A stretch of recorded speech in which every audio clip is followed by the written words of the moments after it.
картошки, я шел к себе домой. Смотрю и вижу кошки сидят ко мне спиной. Я крикнул: «Эй, вы кошки, пойдемте-ка за мной, пойдемте по дорожке, пойдемте-ка домой.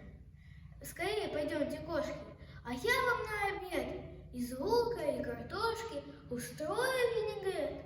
«Ах нет, — сказали кошки, — останемся мы тут». Уселись на дорожке и дальше не идут.